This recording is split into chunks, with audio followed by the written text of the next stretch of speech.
All of our creative writing classes feature workshops. So this fosters a pretty close friendship between the different classmates, regardless of how old you are, what your background is.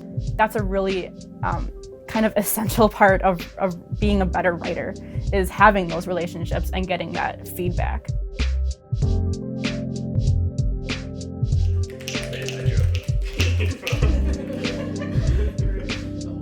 You know, you're just bringing what you care about, what you're influenced by, what you've read, who you are. I had a student from the conservatory, I had a chemist, I had an anthropology major, an econ major, a bio major.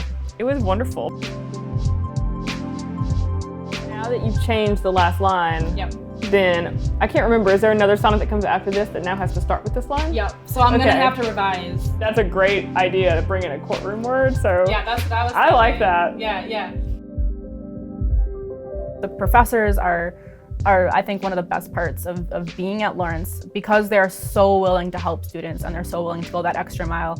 And so that's bound to make some impact on your life beyond just getting your degree.